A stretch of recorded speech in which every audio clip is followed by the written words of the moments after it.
ആഴ്ച വിഷുടി, അടുത്ത ആഴ്ച ഈസ്റ്റർ. ചായ കുടിക്കണം, ഈശ്വരനോട് ചെല്ലണം. ചില്ലിങ് ഒന്നുമില്ല കൃഷ്ണ, വന്ന പണി തീർത്തിട്ട് പെട്ടെന്ന് പോണം. ശരി, അതെന്തൊരു ടോക്ക് അയച്ചോണ്ണാ.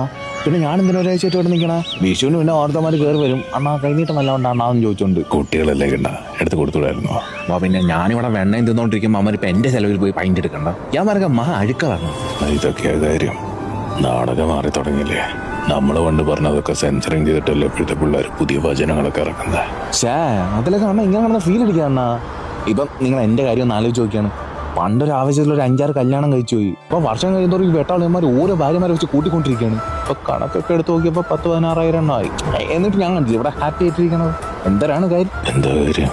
യവന്മാരിങ്ങനെ ചരിത്രത്തൊക്കെ എത്രയൊക്കെ റീസെൻസറിങ് ചെയ്താലും ഒറിജിനൽ ഫയൽ ഇവിടെ തന്നെ ഉണ്ടാവുമല്ല. പിന്നെ എന്തിനാണ് ഞാനും നിങ്ങളൊക്കെ ഇവിടെ ഇരിക്കണത്? ഇതൊക്കെ ചുമ്മാ ഇവന്മാരുടെ പിള്ളേർ വിളിയിട്ടൊക്കെ ഞാൻ എടുക്കണുള്ളൂ. പക്ഷെ ഇവന്മാർ ഇനിയും കയറി ഇവിടെ കിടന്ന് കന്നന്തിരി കാണിച്ച് കുന്തളിപ്പ് കാണിച്ച വേറെ സംസാരമൊന്നുമില്ല. നിങ്ങൾ ആ ചൂലും കൊണ്ട് ഇങ്ങ് വരിക, എല്ലാത്തിനും പിടിച്ച് കടലിൽ മുങ്ങും. ഞാൻ അനുസരണം പഠിച്ചിട്ട് ഇവന്മാർ ഇനി കരയ്ക്ക് അറിയാം. എന്നാ വിവേകമൊന്നും കാണിക്കല്ല. പിള്ളേരൊക്കെ നന്നായിക്കോളാം, ഞാനും ഇനി ശ്രദ്ധിച്ചോളാം. നീ ചായ കുടിക്കും. ഇനി നിങ്ങളൊരു കാര്യം ചെയ്യും, ആ പിള്ളേർക്ക് നീട്ടി ഒരു ഹാപ്പി ഈസ്റ്റർ കൊടുത്താണ് അഡ്വാൻസ് ആയിട്ട്. നോക്കിയിരിക്കാൻ വേണ്ടില്ലേ? Happy Easter. ഹാപ്പി വിഷു.